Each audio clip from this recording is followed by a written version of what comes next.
Hello and welcome to Getaway Day. As always, I am Mason, he is Gautham, and we are here both in the US for the first time in a while, it feels.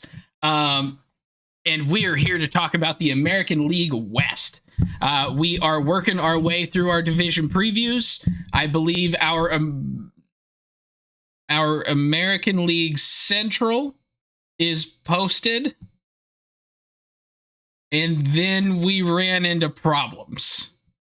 So we've got to figure out what we're going to do with the NL East because we could post it and you can hear me talk to myself. But that doesn't seem fun for anyone. So we're going to figure that one out. But we are coming back to you today with the American League West. And I have a little bit of an interesting format, I think, that Gautham's not seen yet. So Gautham, I'm just going to spring this on you. I have a discussion board here. And I like surprises. I have put together five gotta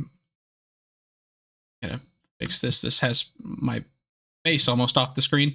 I have five questions or five statements rather per team. And basically, you tell me if you agree, disagree. Some of them are fill in the blank, and we're going to do it that way. So I am going to have you pick a discussion point, and then we will start from there. All right. I'm going to start with the Angels because I've been trying to keep an open mind for this ball club because they just sort of have become a laughingstock of MLB for very legitimate reasons, mostly stemming from their ownership. But I want to keep an open mind, so I'll take Angels for 1. Okay. Trying to make it so I can track what we're doing.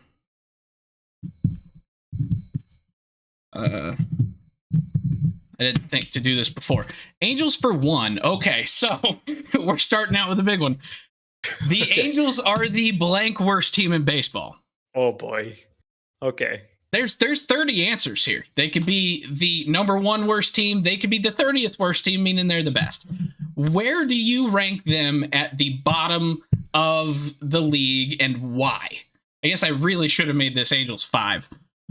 Okay, so how specific do you want me to be here? So I think they are pretty clearly a bottom 5 team in the league. I guess I don't know if I can go more specific than that right now without really thinking about where they fall in the rankings, but I'm going to go bottom 5 team in the league. And it's a combination of all the different aspects of their club that puts them in this spot. They did go out and they made upgrades to their lineup, bringing in like Soler and even like a Moncada. And they're getting Mike Trout back. So that's a major, major boost. This offense shouldn't be as bad as it was last year. They also made pitching improvements, like bringing in Yusei Kikuchi, who's a very credible pitcher for the rotation. And then they even added veteran presence like Kenley Jansen to the bullpen. So the Angels actually did improve, yet I still don't see how they're really more than at their best, they're probably like the 22nd best team in the league. At worst, they're like the 28th. Yeah, so last year they were the 4th worst team in baseball, which is kind of where this statement came from. They lost 99 games last year, and largely, like, yes, they have made improvements to this team, but it seems like every year this Angels team kind of has some pieces that are above average major leaguers, and we think that they should have a pretty solid season, and then they run into the injury bug. They run into guys falling off a cliff. They run into Anthony Rendon not playing for another season. And it just seems like everything seems to crash and burn for them every year. And so I'm not really seeing Soler, Moncada, Tim Anderson, Travis d'Arnaud, I'm not seeing those as guys that are moving the needle here to make them a playoff team by any means. And so it's a little bit difficult. I don't see them really being all that improved from last year unless there's just regression to the mean. Like on paper, the team is a little better than before, but not a whole lot. So it just feels like unless they do something drastic, I don't think I will ever expect the Angels to be a good team. And that's a little bit negative, but I mean, they've kind of made it so that I'm right to be that negative all the time with respect to this team. So, yep, I'm with you there. All right. So, where do we want to go next? Let's go to the Mariners for 1. Mariners discussion point 1. The Seattle Mariners have the single best pitching rotation in Major League Baseball. This is a rotation that features Logan Gilbert. There we go. Logan Gilbert, George Kirby, Luis Castillo, Brian Wu, Bryce Miller. Emerson Hancock is still at AAA. This is a really young, really high upside rotation that pretty much all of those guys, with the exception of Hancock, who is not expected to be in the rotation to start the season, have shown up in the majors in a big way and shown that they are every bit of who we thought they would be.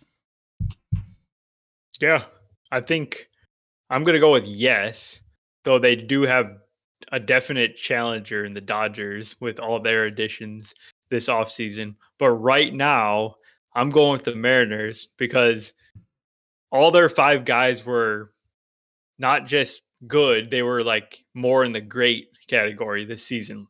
5 of them. And guys like Wu and Miller, they have not even maybe hit their full potential yet. And that's pretty exciting if you're a Mariners fan. And that's like the clear strength of this ball club. And that's what keeps them a team that can actually be competitive in this division, because they do have absolutely elite starting pitching. Yeah, and not to mention that this rotation also has a couple guys on the injured list who could have slotted in there. Matt Brash has been in that rotation at points. He seems to have found a home in the bullpen, but he is out with Tommy John this year. Jackson Kowar came over from Atlanta, I believe, in 2023.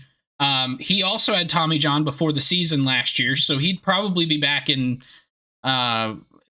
probably July. And at one point he was seen as a potential starter, probably a bullpen guy still, but this is a team that has a lot of depth ordinarily.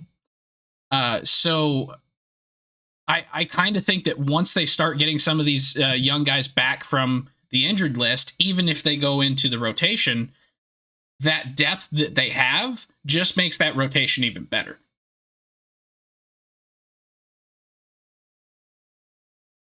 All right. Anything else on the Mariners rotation? No, I think it's just really good, and it's the basis of this team. All right. I've got some in here that you'll maybe disagree with, so let's keep poking around the board and see where we got. All right. What do the 1 through 5 mean? Is it just random, or is there like some order? They're just random. Okay. Then I'll go Rangers for 4. All right. Rangers, young guys, Evan Carter and Wyatt Langford in 2025 are going to combine for 30 home runs and 6 or more WAR. Yeah, I think this is like the 30 homers. That's simple. I think Wyatt Langford on his own is probably going to be a 25 to 30 homer guy. And that's with Evan Carter doing nothing. And the big thing with those guys, it seems like they didn't quite get going in 2024 because of injuries. Evan Carter had a back procedure. Langford got slowed down by stuff at the beginning of the year. And he also it took him a while to really get going. And we've seen that with tons of prospects. And I would say that Langford especially had extremely, extremely high expectations because of how fast he rocketed through the minor leagues. Then he shows up. He was on the opening day starting lineup, like heart of the order for the Rangers. And that's a lot of expectations to put on a kid that was playing in college like less than a year before then. Yeah. And not surprisingly, he struggled. But then kind of in the second half of the season, Wyatt Langford started showing like why he was rocketing through the minor leagues. And I think he's just super well-rounded as a player. He's got speed. He's got some athleticism. I think the defense has improved. He's got power and patience. Like, this guy is a true middle of the order bat, and he's awesome. And then I haven't even gotten to Evan Carter, who was a huge part of the World Series run in 2023 when he had almost no big league at bats. He basically became an everyday starter in the playoffs, and he was huge for them. So I have no reason to believe that he's not going to be a contributor this year if he can actually be healthy and on the field. So I feel like he set these marks low, even though it seems like a lot, like 30 homers and 6 WAR. Yeah. So the reason that I set them where I did is mostly because Evan Carter last year only played 45 games, 162 at bats.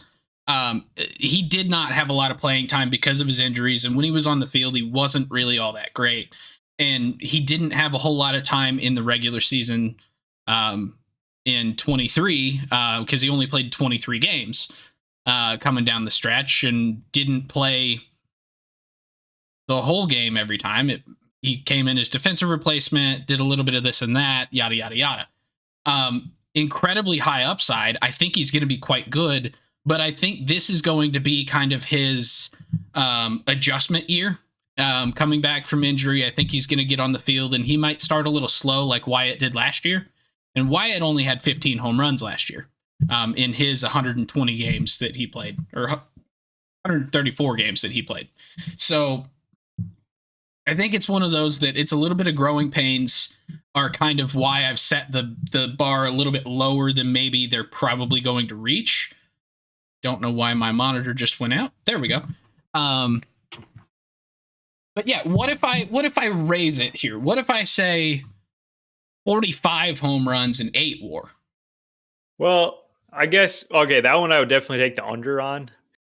I guess maybe I'm like 50-50 on this. The homers, I think that will be easily handled by this duo, but the 6 WAR, maybe that's maybe I'll take the under on that still.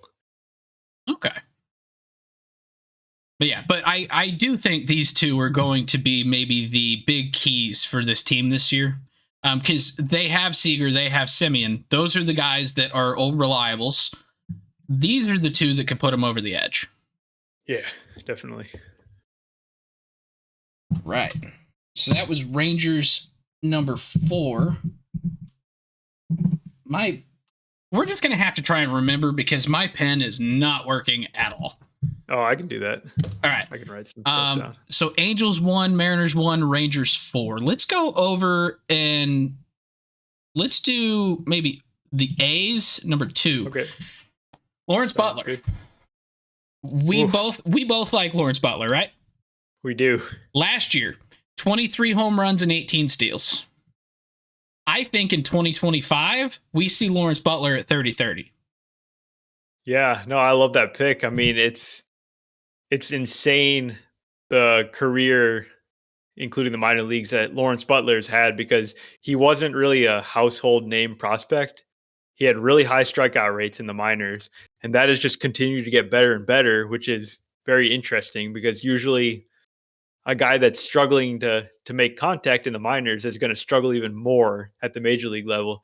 And that's what's really impressive about Lawrence Butler to me. And we knew that he had the tools to hit home runs and steal bases. But if he can keep his K rate down like he did in the second half, and he is like quite a high variance player where he'll have like insane months where he has 1,000 OPS and then he'll kind of have a 600 OPS. I think we're going to still see that volatility with Lawrence Butler. But in total, he's going to play every day for this team. They're going to play in a better ballpark for hitting. I think Lawrence Butler can go 30-30. So would I bet on it? I wouldn't give him like 100% chance of doing that. That's a tough thing to do. How many players went 30-30 last year? Like probably less than 5. Last year it was actually more than 5. Oh, was it? Yeah, last year was insane. Last year I think we had like 7 30-30s or something stupid. I guess the steals part is a lot easier these days. Yeah. But well, and home runs is obviously still a huge part of today's game. So with the change to the steals, it's making 30-30 quite a bit easier.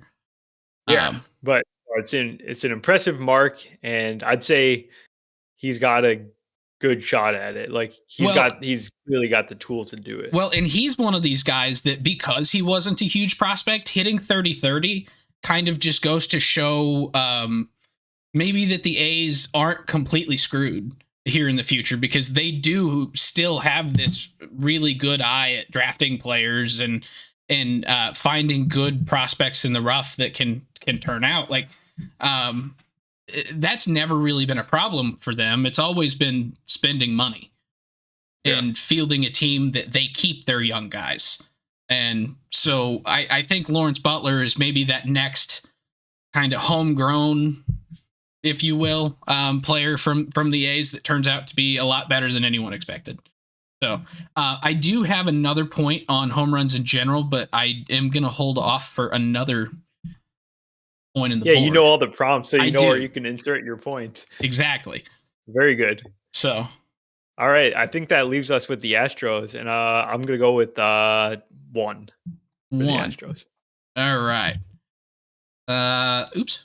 So the Astros will be blank in 2025 than their 2024 iteration. This entire statement, fill in the blank statement, I kind of thought of thinking about the fact that they just lost Alex Bregman. They traded Kyle Tucker. They've got a couple guys that are out after getting Tommy John in the middle of last season.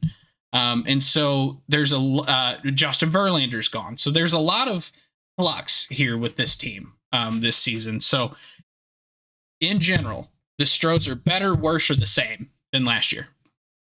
It's very hard for me to not say worse, because they lost their best player in Kyle Tucker, best all-around player.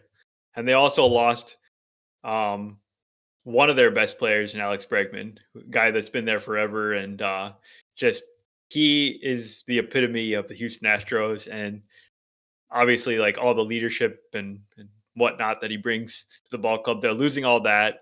They did do their best to replace those guys, but it's not the same. Like, I would say that Paredes is a step down from Alex Bregman, and then there's no replacing Kyle Tucker. Like, no, they upgraded their first base position. Yes, they did do that, bringing in Christian Walker, and that's going to help offset a little bit of the offensive loss from a Kyle Tucker, but it's not the same. Kyle Tucker is a top 5 MVP type of guy. Christian Walker, while being quite good, is not that. Right. Yeah, he's like a mashing first baseman type. He's got good defense too, but he's no Kyle Tucker. So I actually am going to say the same, and the reason that I'm saying that is because there are a couple key pieces in the rotation that are coming back this year. Luis Garcia is coming back, and Lance McCullers is coming back. Is he, though? Is Lance McCullers coming back? Lance McCullers is throwing baseballs. He does that every year, and then he never comes back. Yeah. Well, We'll see. Poor guy. Yeah. But if they can get some of these pieces of their rotation back, then you have Hunter Brown, Spencer Arrighetti, Ronel Blanco, Framber Valdez on the top. Yeah, like that rotation looks a heck of a lot better, and I think it's going to make it so that they can win some of these closer games by preventing runs being scored more so than just outscoring everybody every game. So, yeah, no, I guess I can see it because I still think they're a strong club, but yeah, I just can't get over when you lose your best player. You should get worse. Your smaller additions can never make up losing the one big guy. Yeah, in most cases. Well, and this is two big guys, so it's like it's rough. Yeah. All right. I think we've done one statement for every team so far. All right. I'm going to mix up the order here. So let's go back to the Rangers. 2. Jesse Chavez gets traded to the Braves. Oh, man. I read the notes on Ken Rosenthal's story today, and it was pretty cool because they were talking about how his old college coach told him, you're going to be pitching when you're 40. And Jesse Chavez is like, what are you talking about, man? What are you smoking? And now he's almost 42. He's almost 42. He's about to hit his 18th season. And I mean, this guy he's awesome. Like, just the fact that he's been doing it so long and he always latches on with the team.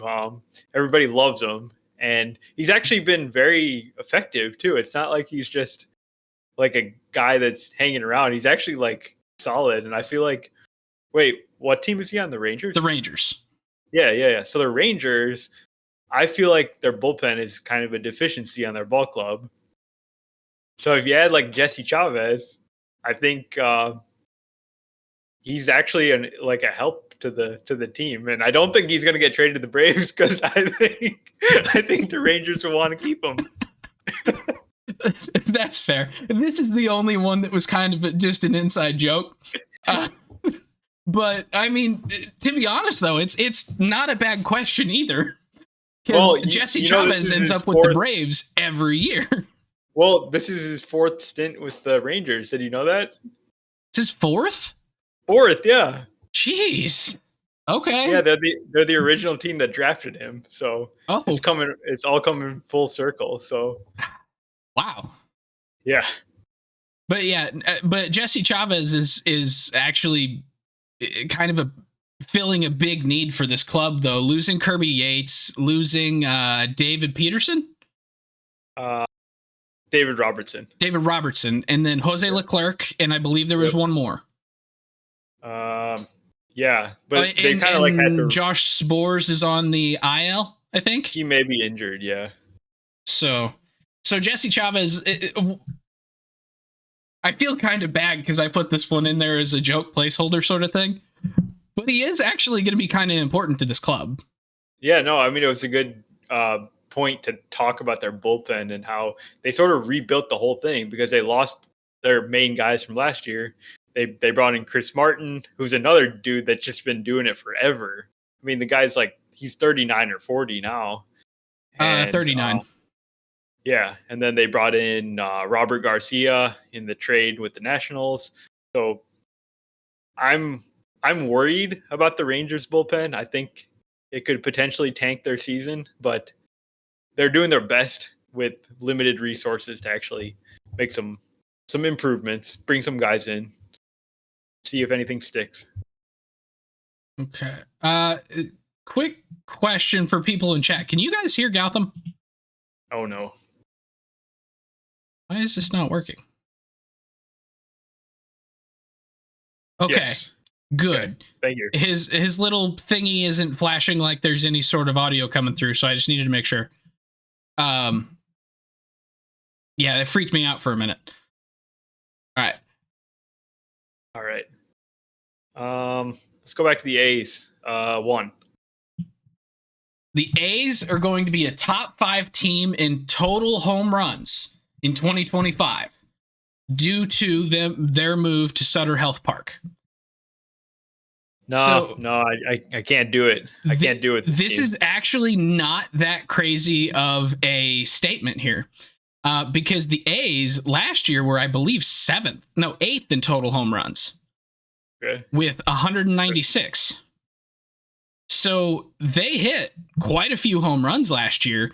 And if you look at the park factors from 2024, the Coliseum was not one of like the worst hitters parks in the league. I mean, it was it was like number 22 as far as like best hitters parks, but it wasn't too much below average overall. Really? Overall, I thought it was like the worst park for hitting. It's the worst park for hitting home runs. Oh, okay. By a lot. So its overall park factor is a 97, where 100 is like pretty even. So is that a function? Sorry to interject here, but is that a function of just there being a lot of outfield space, so they do have more hits there? I believe so. Okay. Yeah, but their park factor specifically for home runs is the worst in the major leagues by about 10. It was an 81 park factor for home runs. So like almost 20% worse than an average park. Yes. And now they're going to a AAA stadium that is known as a hitter's park in AAA. And this is a team that's factoring, or that has Brent Rooker, who has a massive amount of power. It has Lawrence Butler, who we've just said can hit a lot of home runs. I think that we're probably going to see some of these young guys. Hopefully Geloff can rebound a little bit, hit some more home runs. I don't see it being ridiculous to think this team could hit 215, 220 home runs next year. Yeah, okay. I see where you're saying. I guess I'm not 100% sold on the park factor part of it, because the park factor is for minor leaguers. So I feel like that it could play differently when there's major leaguers playing in the ballpark. In other places, I've kind of heard that it's going to play more like middle of the pack. It's not going to be like a top ballpark for hitting home runs necessarily. Well, that's fair, but even just compared to their own stadium, I think that's where you're going to see the big difference. Is going to be the other part of it is their players. You mentioned Butler and Rooker. They also got Langoliers and Soderstrom that have very good power. But I'm a little worried about some of the bottom of their lineup guys like Giovanni Urshela and Jacob Wilson. Those guys have next to no power. So, I don't know. Jacob Wilson's also incredibly young. Yeah. Like, he'll probably grow into a little bit of power, like 15 a year, maybe. Oh, man, you are very bullish on Jacob Wilson. I said maybe.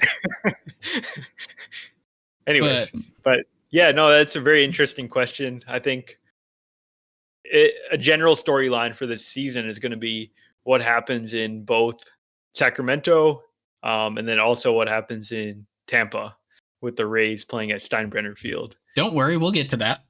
Yeah.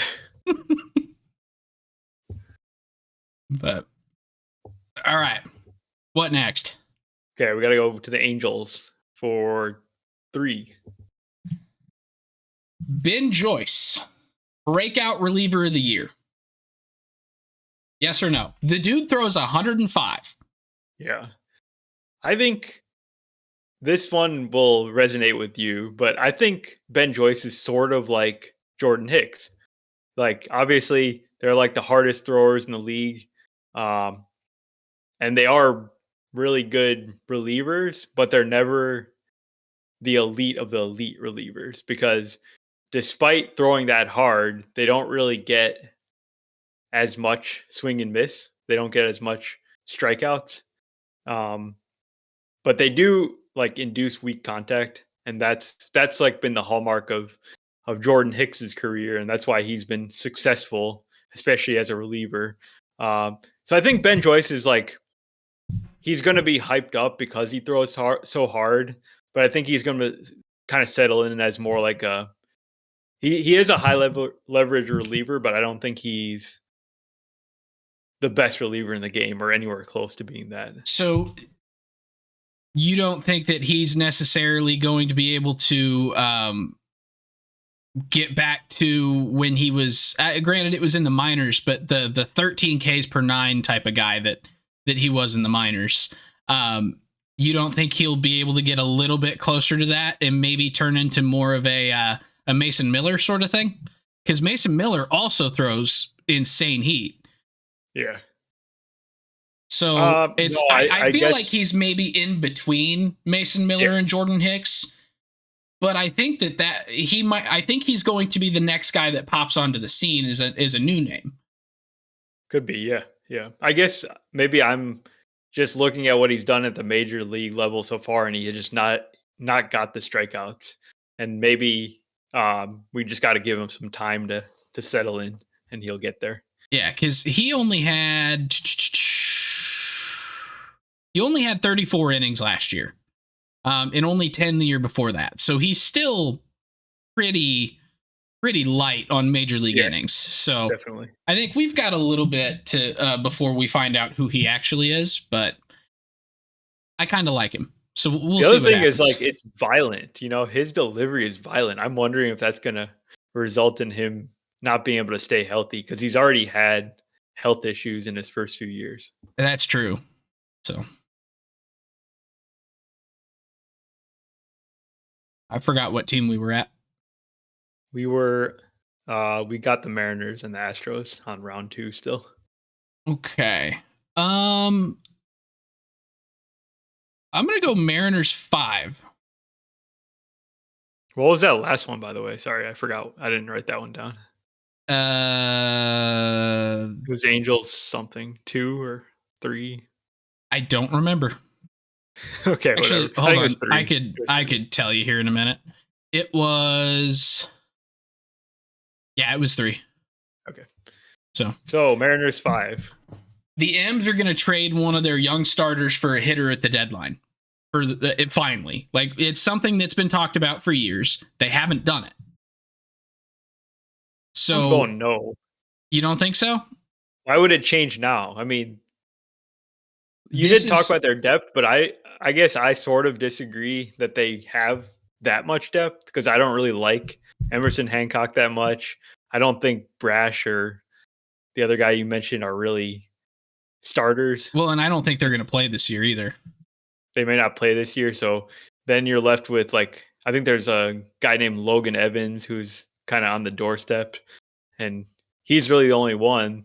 So I don't know how you can trade a starter because then you kill all your depth. You don't have any depth, and you're downgrading your strength of your team. So it's kind of like the Marlins that we used to talk about when they had a really strong rotation, and we wondered if they would ever trade one of the starters for more offense, and they never ended up doing that. And I mean, I don't know. We can debate whether that was the right thing to do, but I don't think the Mariners are going to trade one of their starters unless they get an absolute haul of a return. Yeah. And the hard thing there is trading for a hitter like Safeco, T-Mobile, whatever it's called. It is the worst hitting park in the majors now. Yeah. Like hands down. There's seems like every guy that's that comes there even close. Just like has been horrible. The one exception is Randy, who was actually pretty decent when he went there last year. Yeah, and even Randy last year had a down year, but most of that was when he was still over playing in the Trop. Yeah. Yep. But yeah. We need to get Randy in a better ballpark. We do. But as far as park factor, T-Mobile plays 9% worse than the average park for hitters. So that's substantial. And this is a club that now has 3 good hitters in Julio, Randy, and Cal Raleigh. So, but it's not going to be enough to take this club much farther than they've been the last couple of years. Like they really need to figure something out there on the offensive side to get this thing going. Because a lot of their other pieces in the lineup they're just kind of average maybe. And average maybe doesn't play in that ballpark, does not score you runs. So. Yeah, I totally agree. I mean, they have other guys that interest me, but they're not like plug and play. This guy's going to play like 150 games and be like well above average. They have to sort of platoon their way through things with like Dylan Moore, guy that kills lefties, and then Luke Raley, guy that kills righties, and then Victor Robles was actually sort of good for them last year. I don't know if you noticed that, but he started like doing a bunch of stuff and actually hitting for a tiny bit of power. He doesn't have like crazy power, but getting on base quite a bit, stealing a lot of bags. Roster Resource has him penciled in as the leadoff man for the Mariners, and that could be interesting because years ago, Victor Robles was a higher ranked prospect than Juan Soto in the national system. Yeah. It'll be interesting if he can kind of keep his, I don't want to say resurgence, because he was never really all that great. He had one good year. It was his rookie year. Yeah. Or his first full year, I think. But if he can be a successful leadoff hitter for this club, Randy bats 2, Julio bats 3, Cal bats 4. Those three, so Randy scores a lot of runs, and Julio and Cal both drive in a lot of runs. So, like, Cal hit 34 home runs last year. Julio's a 5-tool player. Like, these are, if you can get the first 2 on base, they're going to score more runs than they have in the past couple years. But that back end of that lineup is going to be an anchor on this club. Yeah, it's really bad, especially Mitch Haniger seems like he's washed up. Jorge Polanco, who they re-signed recently, he did not have a good season. I don't know if that's just a function of him being injured last year or just the ballpark just dragging down every one of these guys, because Jorge Polanco should have been a lot better last year than he was. So maybe they do get some bounce back this year. They have Garv Sauce too, right? They do have Garver as their kind of backup catcher / DH. So he was really bad too. So yeah. So hopefully the M's can figure it out. Yeah. All right. Where to next on the board? All right, we got to go back to Houston. 5. Houston 5. The Astros will run away with the American League West. No. I don't think we can say they're running away with anything. Would I say they're still the favorite? I think so. I'm still thinking they're the favorite because all around, when you factor the offense, the pitching, really good bullpen, I think they're the slight favorite over the Rangers, but it's going to be a race, and the Mariners are not going to just give up because they've got such strong pitching. Even the A's can't totally be counted out of this division, even though I don't think they'll win it, but nobody's running away with this division. None of the 5 teams are. So I think this division is exactly the same as the American League Central. There is one club that is far inferior, and the rest are all solid. They all have a chance to actually be top 2 in the division. All the other 4 teams have a shot at a wild card, like a legitimate shot. The A's are in a position where that club could actually make a run and make the postseason, and I would not be shocked. I like what that club is doing. It's a very young club. I like what they're doing, and I think that they do have a future. The Mariners, I mean, their rotation is so good, they're going to be in it. It's just, can they hit? Will Julio be consistent? Will Julio be good for 3/4 of the season, as opposed to last year where he was awful in the first half and then was really good in the second half? And then you look at his season-long numbers, and they look pretty solid. You forget that he had a terrible first half. And so things like that can help them move on or go forward. The Rangers are only like 2 seasons off of a World Series run, or one season. Yeah, you know what I mean.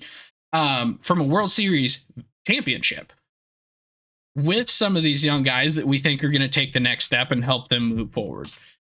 Then the Astros have been the favorite. They were in 7 ALCSs in a row.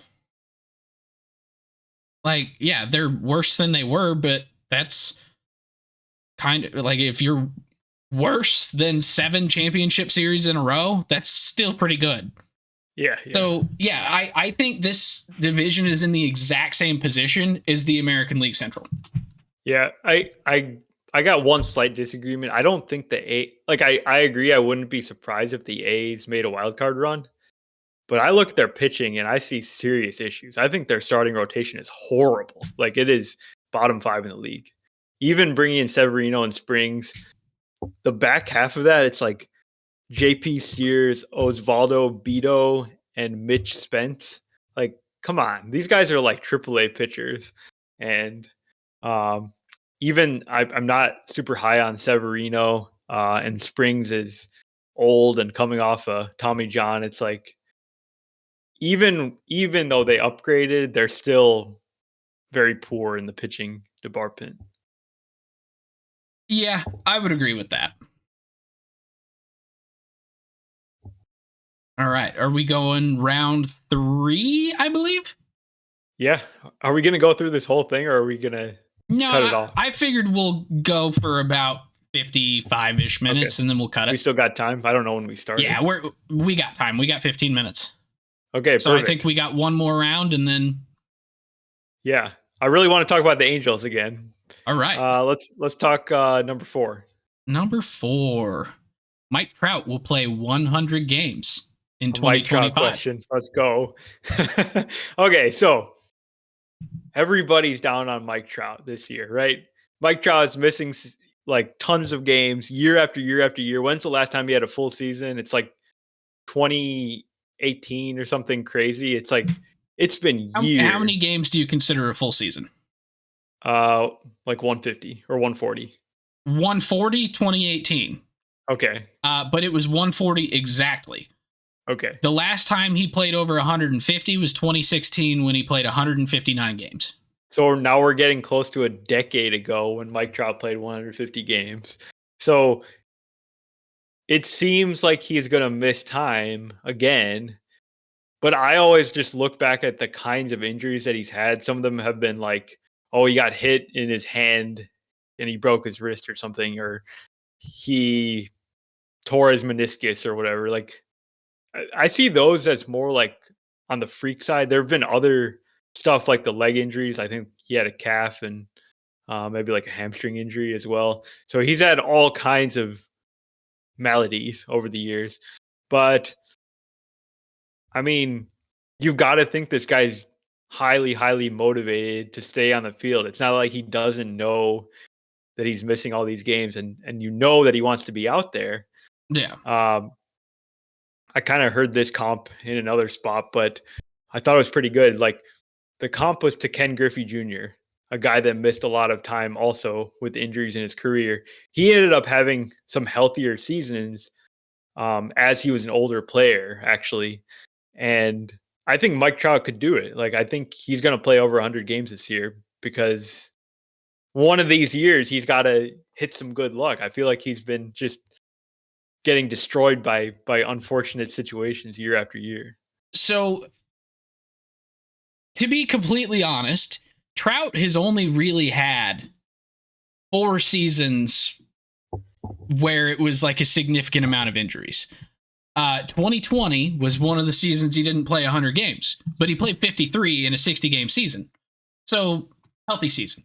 So, really, 21 when he played 36 games, 23 when he played 82, and last year when he played 29. Those are really the only 3 seasons where Trout has been like significantly like out for a substantial amount of time. Yeah, he was hurt for 40 games in 2022, but he still had 500 ABs.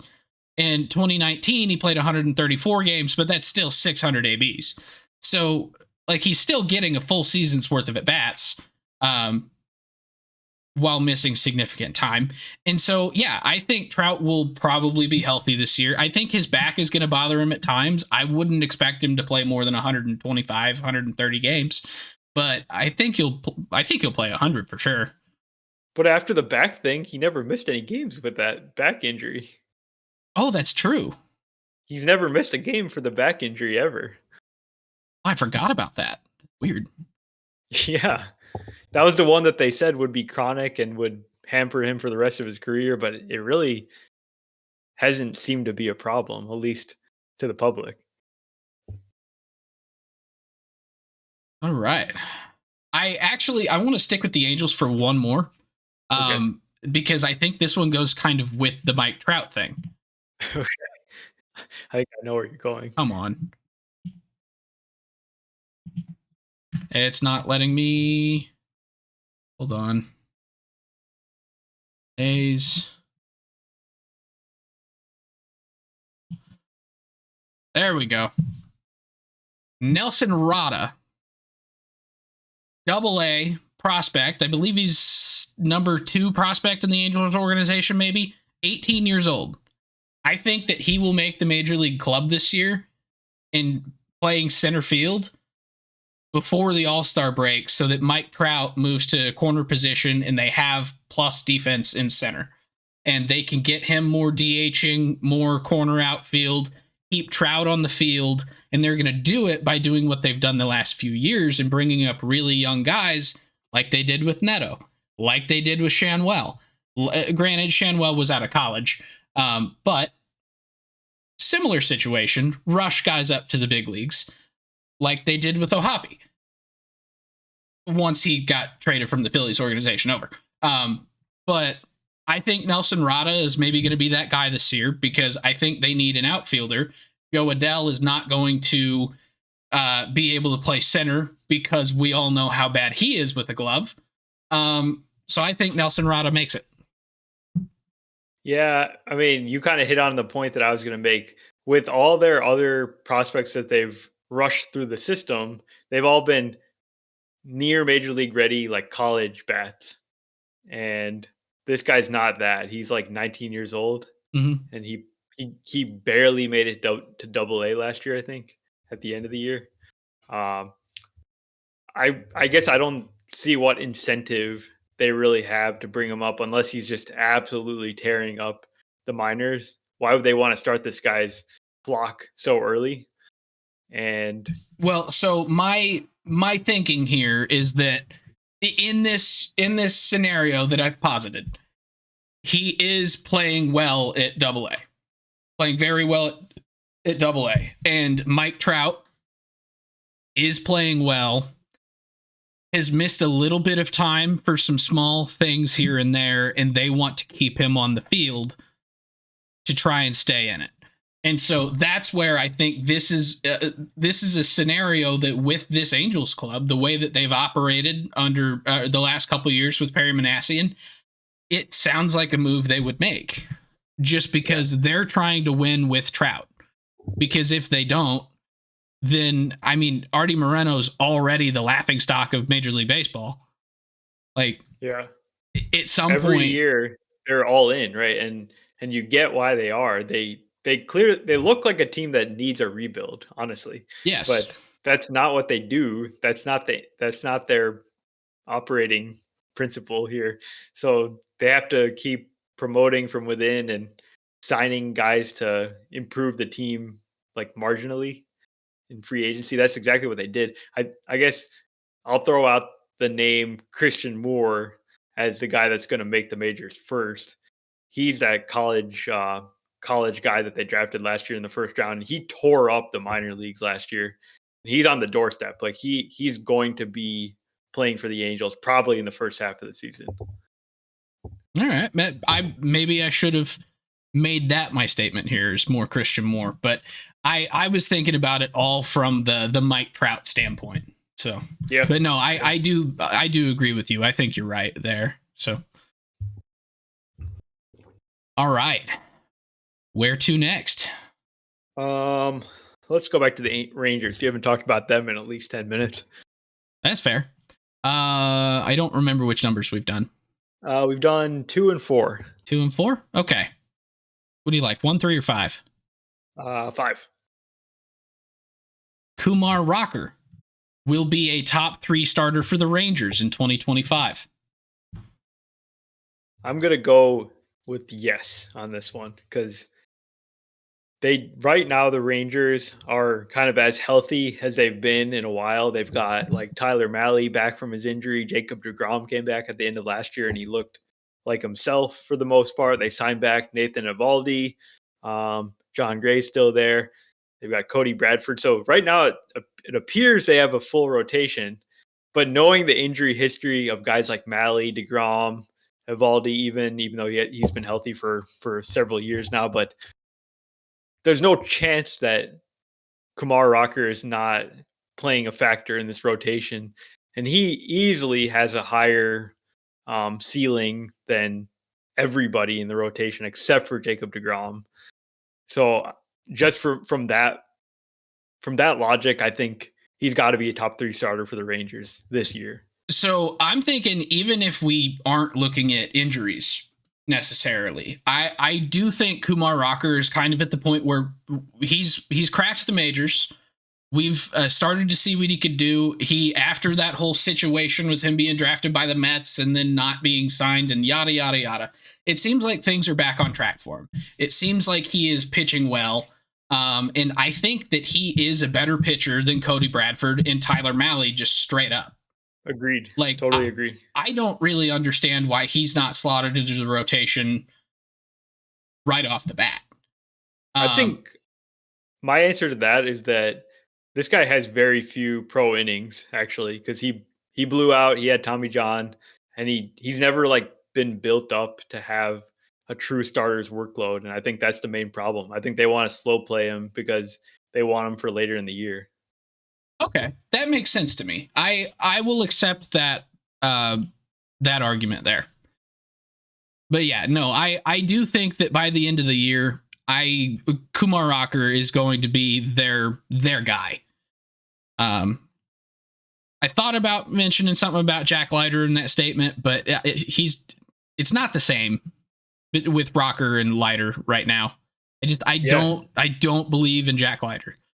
I think Jack Leiter would be a ridiculously good like reliever. And we already talked about the Rangers having issues with their bullpen. I think he has like closer type stuff. He just has a serious command issue, but sometimes those guys can figure it out when they're doing it in shorter spurts.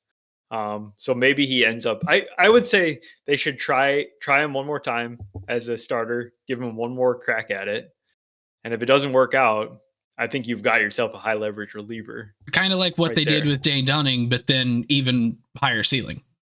Yeah. All right. I can see it. All right. So I think we have Astros, A's, and Mariners, one more each.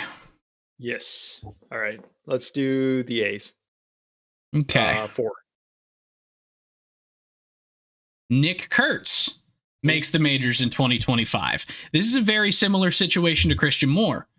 With the Angels, where he was a college bat. He was, I believe, the number 4 overall pick last year. Shortstop. First baseman. First base. Yes, that's right. First base. I think that we are going to see one of these young guys for the A's. As much as I love some of these young guys, we're going to see Soderstrom or Geloff or somebody struggle. And in order to let them go back down, I think we're going to see Kurtz make his debut at first base, and they're going to do a little bit of jumbling on the field. Nick Kurtz will be in the majors by May. Wow. Okay. Yeah. I mean, end of May. I guess I don't know a lot about Nick Kurtz, but I have heard the major league readiness and the fact that he was a top 5 pick out of college kind of makes sense. First baseman, not like he has to learn the position or anything. Yeah. It's more. I believe he can play corner outfield as well. Okay. So, yeah, I mean, especially if the A's are competitive and they feel like they need one more bat in their lineup. Sounds like a guy. Okay, I'm having bad like Spencer Torkelson flashbacks right now because this is the exact same thing I heard from Spencer Torkelson when he was drafted as the 1-1 pick, that, oh, this guy's going to be in the major leagues like next summer and he's going to be plug and play. He's going to be excellent first baseman. And I definitely shouldn't like just drop him in that bucket because he very well might be good. I just think we should remember to pump the brakes on some of these top picks and give him some time as a pro to adjust and figure it out. But yeah, no, I think he is going to be in the majors probably in the summer, at latest by September. All right. I still think end of May. Okay. All right. Cool. M's or Astros? Astros. I hope you got a question where I can talk about their outfield. Yeah. Okay. Sure, go for it. Other than Yordan, I'll talk about the outfield no matter what you ask. Yeah. So other than Yordan, a left fielder, this player will be the 2025 team MVP of the Astros. Which player is it? Ooh, that's a really interesting question.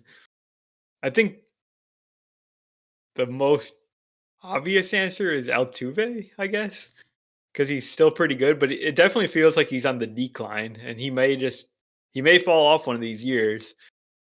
And so I don't pick Altuve, then I guess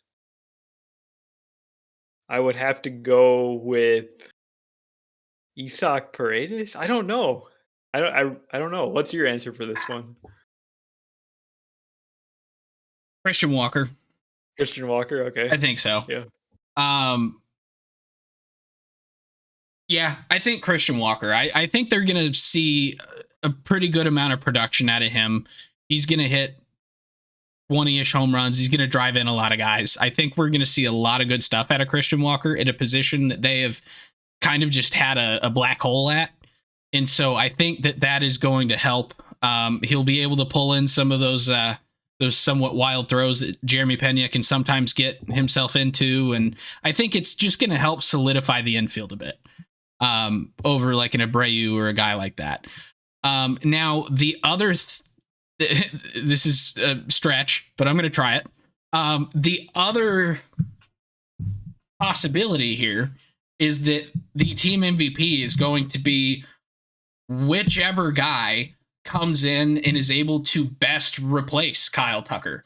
Be that Chas McCormick, be that Jake Myers, be that Mauricio Dubon, who like they don't have a ton of great options to take that spot. But we've seen Chas McCormick have some pretty solid seasons. Like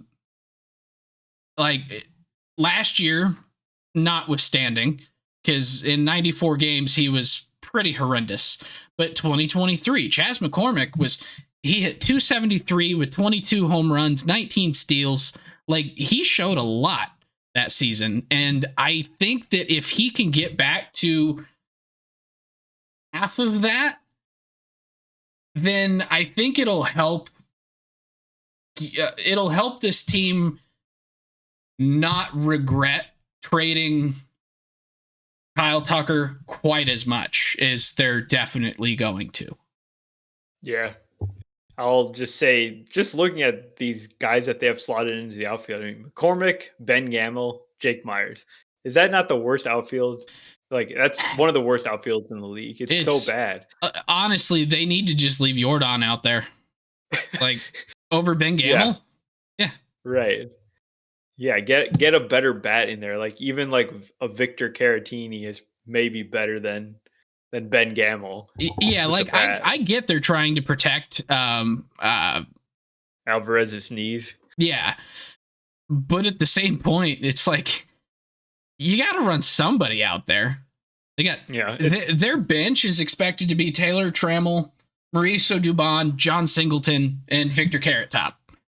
Yeah, so they don't have good options in the bench either. So it's a very thin lineup once you get past the top the top guys. Basically, the top 6 is very good. It's a very good lineup. And then you've got McCormick, Gamble, and Myers. So I guess the guy that maybe could be the savior, he's not truly going to be a Kyle Tucker type, but there's a prospect named Jacob Melton who's really fast, like speed type player that could be interesting. And I don't see a way he doesn't factor in, because this group is horrible. Like they need some fresh blood. Yeah. Like, and Jacob Melton is in big league spring training, is a non-roster invitee. He's 24 years old. He grades out as having a ridiculous amount of raw power. He's fast. The hit tool is maybe where everyone kind of thinks that he's gonna not lack. He's still gonna be fairly decent, but like he's more of a power guy than a hit first guy. And yeah, I mean, kind of seems like this is a big need for the club. He has already played AAA and played fairly well at AAA. Last year in 47 games, he hit 260, was starting to find his power stroke in AAA there with 5 home runs, but played really well at double. And I don't know, I think I think that he probably is the long-term answer here, or the short long-term. He's the first next option.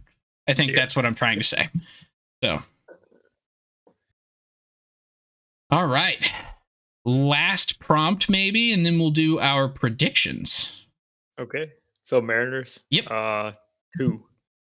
Mariners 2.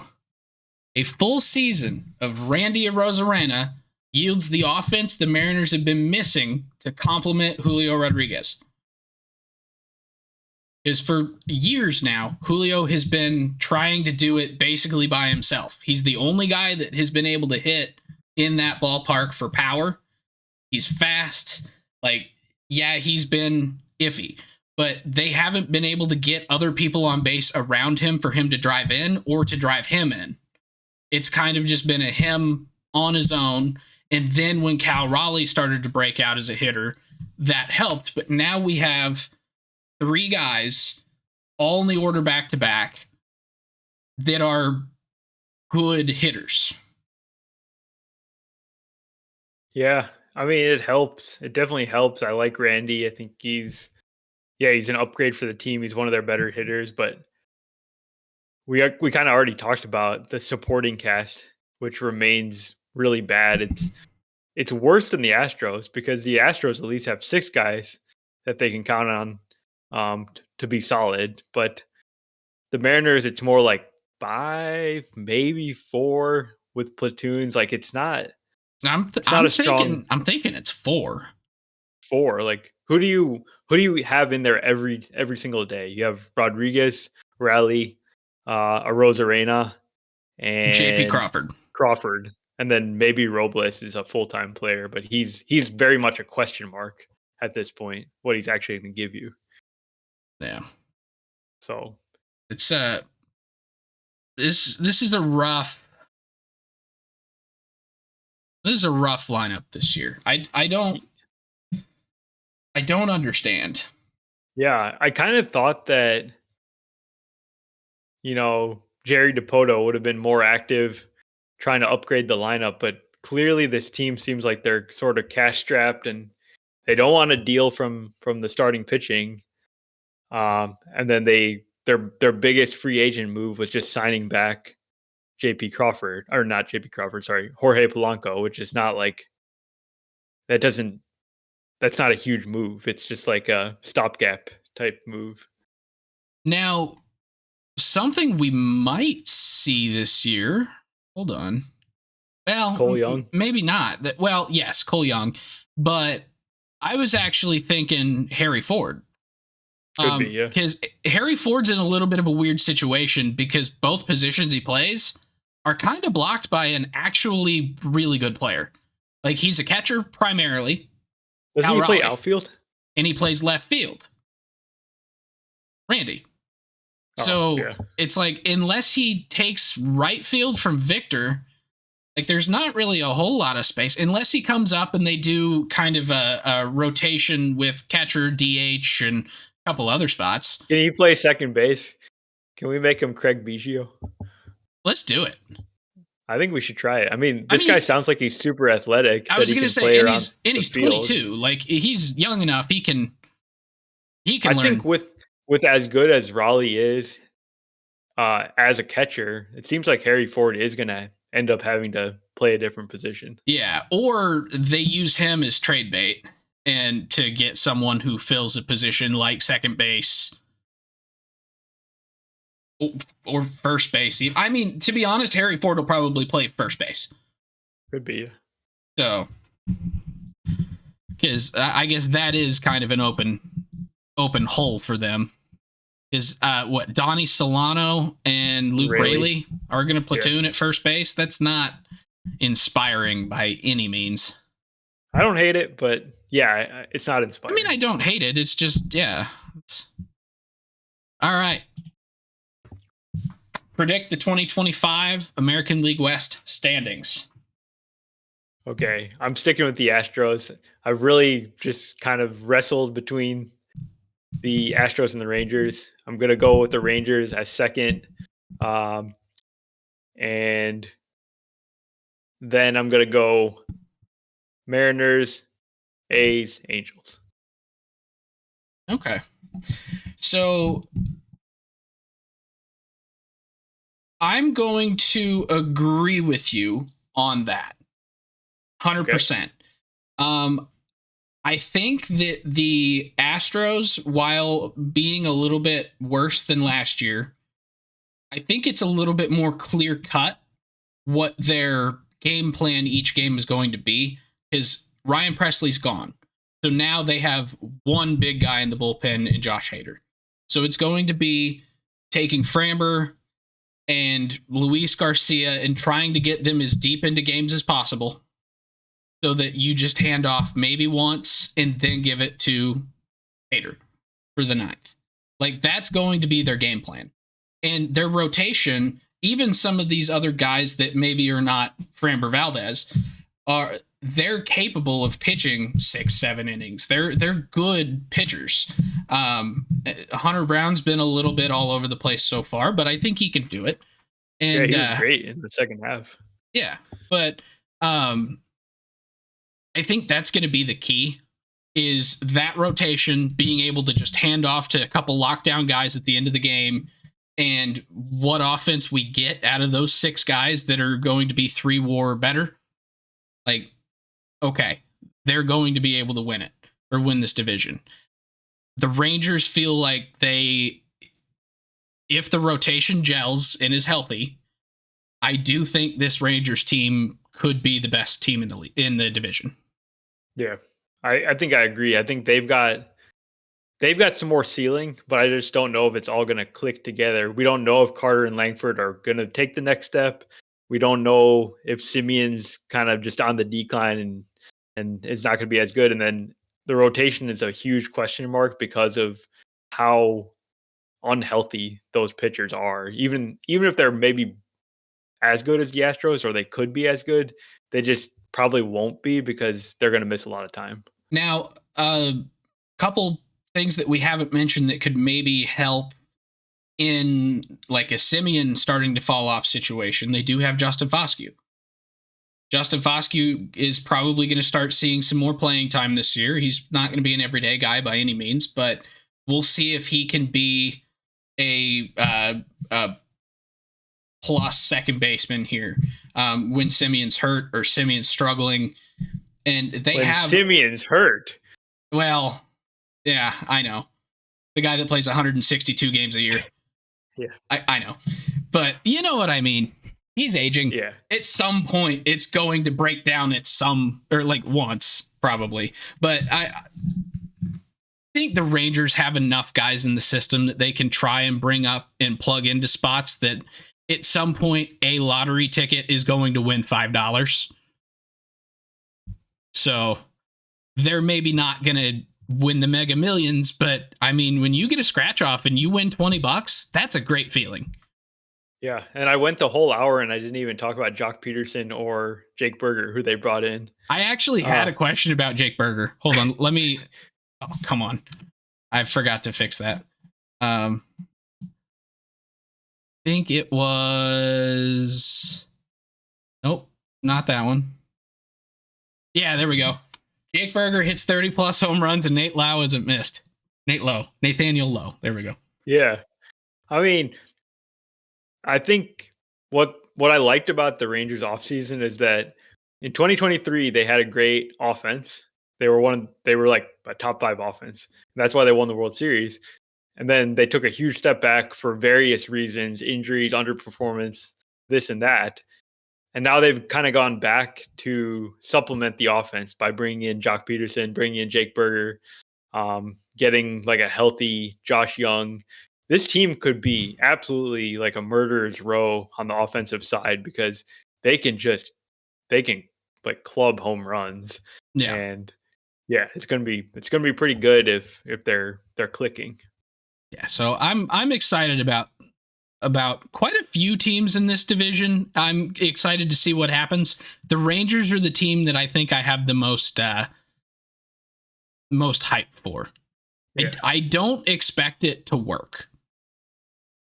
I'm setting my expectations low because I really want to enjoy the season when it works. Okay, so you're rooting for the Rangers? I'm rooting for the Rangers. I'm rooting for it to work, and I've set my expectations at 0. Man, you just gave up on the Mariners like that. Yeah. I mean, the Mariners, I still love their rotation. I still love some guys on their team. I kind of think Jerry needs to go. I don't think it's his problem. I think it's more like just their situation. Can they bring the walls in?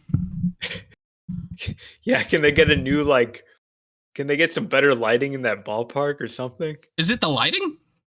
I think it's okay. This is like way off topic, but yeah, I mean we're already way over time. the lighting, I think. So like I'm thinking of the Trop and like Chase Field and T-Mobile Park. They've got like kind of harsh artificial lighting in there, and those are ballparks where hitters have complained or they just have not hit as well. It's got to be part of the situation. I mean, it's probably part of it, but like the lighting, granted, I think I've only been to day games in T-Mobile now that I think about it. Huh. Yeah. I've only been to day games. So I guess I don't know how bad it is at night. Yeah. Interesting. You've also never been to the batter's box there, so. Well, not that I could say legally. Yeah.